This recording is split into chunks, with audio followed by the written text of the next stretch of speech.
गरीब भाई की अमीर बहन। किशोर और पिद्दी दो भाई बहन थे। पिद्दी बहुत खर्चीले स्वभाव की थी। वो जितना कमाती अपने ऐशो आराम में पैसे उड़ा दिया करती। लेकिन किशोर समझदार था, घर को साथ लेकर चलना जानता था। अपनी बहन के जितना कमाता तो नहीं था, लेकिन फिर भी वो किसी तरह घर का खर्च चला लेता था।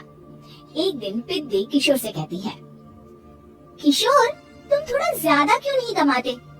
मेरे दोस्त रोज मेरा मजाक उड़ाते हैं। अरे बहन, मैं कोशिश तो कर रहा हूँ। अच्छा सुनो, अगले महीने रक्षाबंधन है, मुझे सोने का हार चाहिए, इससे कम कुछ भी ना लूंगी। अरे दिला दूंगा बहन। किशोर को पूरी रात नींद नहीं आती। उसके दिमाग में बस ये चल रहा था कि उसकी माली हालत इतनी बिगड़ चुकी है, अब वो सोने का हार कहाँ से लाएगा। अगले दिन किशोर सुबह सुबह घर से ये बोलकर निकल गया कि पिद्दी, मैं गांव से बाहर जा रहा हूँ, कुछ दिन घर नहीं आऊंगा। किशोर ने अपने काम के साथ साथ फेरी में कपड़े बेचने भी शुरू कर दिए, जिससे वो ज्यादा से ज्यादा पैसे कमा सके। रात में वो एक बिल्डिंग की चौकीदारी भी करने लगा।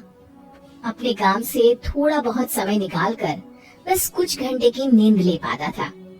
और कब वो कुछ दिन एक महीने में बदल गए और रक्षाबंधन भी आ गया, पता ही नहीं चला। लेकिन किशोर अभी तक घर वापस नहीं लौटा। जहाँ वो काम करता था, पिद्दी के नाम का गुल्लक रखा हुआ था।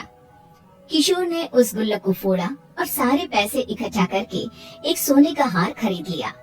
घर में पिद्दी किशोर का इंतजार कर रही थी। तभी किशोर आता है। कहाँ चले गए थे? 4 दिन का कहा था और 1 महीने से पता नहीं कहाँ गायब हो गए थे। मैंने बस एक हार मांगा था और तुमने तो घर ही छोड़ दिया। अरे मुझे थोड़ा काम मिल गया था। कुछ नहीं, सब समझती हूँ, बहाने थे तुम्हारे।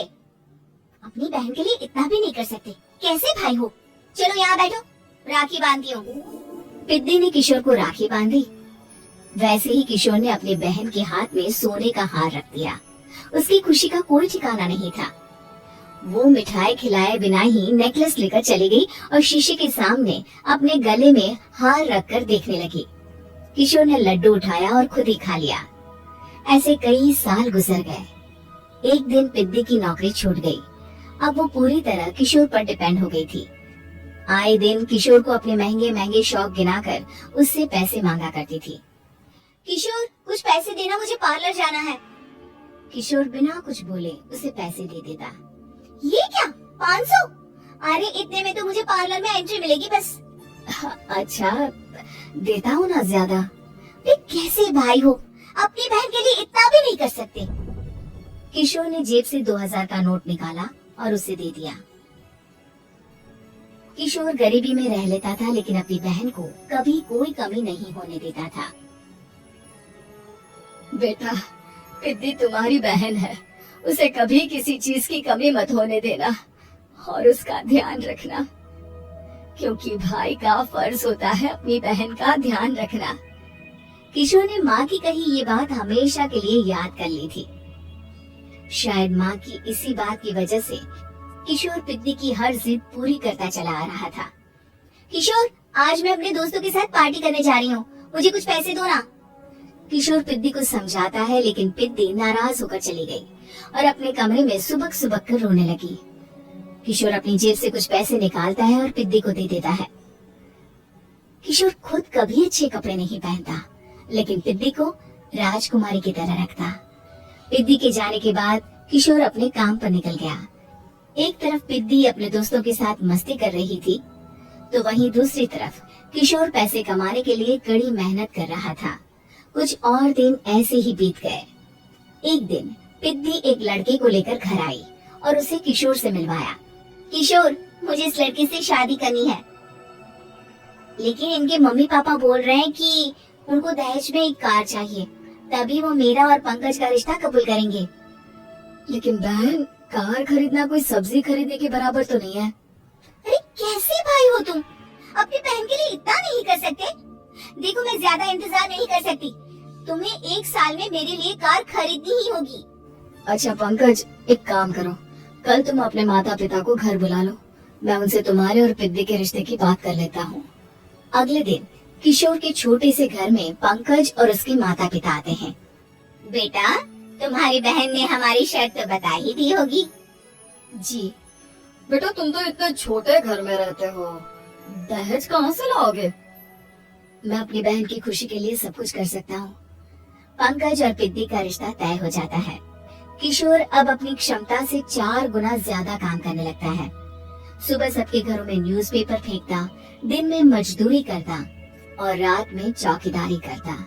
खूब मेहनत करके किशोर ने अपनी बहन की शादी के लिए पैसे जुटा लिए। उसने अपनी बहन के लिए कार खरीद ली। जब वो पिद्दी के ससुराल वालों से मिलने गया तो उन्होंने किशोर से और पैसों की मांग की। इस बार किशोर हार चुका था।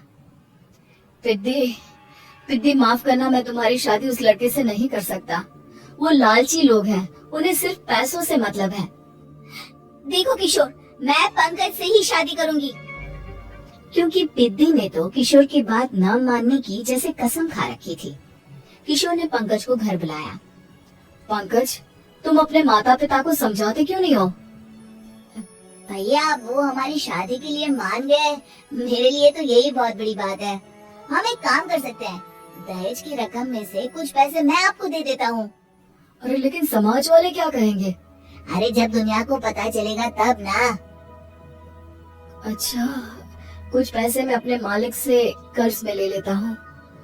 कुछ पैसे पंकज देता है, कुछ वो कर्जा लेता है और अपनी उम्र भर की कमाई वो अपनी बहन की शादी में लगा देता है। आखिर में पंकज और पिद्दी की शादी हो जाती है। पिद्दी की विदाई के बाद किशोर बिल्कुल अकेला पड़ जाता है। अब उसका कमाने में भी मन नहीं लगता। उधारी वाले रोज घर में आकर बैठ जाते हैं। अरे किशोर, अब तो पिद्दी की शादी को 5 साल हो गए, अब तो हमारा पैसा लौटा दो। चाचा, पिद्दी के जाने के बाद किसी भी काम में मन नहीं लगता। अरे तो हमारा पैसा कैसे वापस मिलेगा? जी, कुछ करता हूँ मैं। किशोर के ऊपर बहुत सा कर्जा चढ़ गया था, इसलिए उसने तय किया कि वो ये घर बेचकर सबके पैसे लौटा देगा। अगली सुबह शहर के किसी साहूकार को उसने अपना घर बेच दिया और सबके पैसे लौटा के वो गांव छोड़कर चला गया। पिद्दी ने शादी के बाद कभी अपने भाई का हाल तक नहीं पूछा।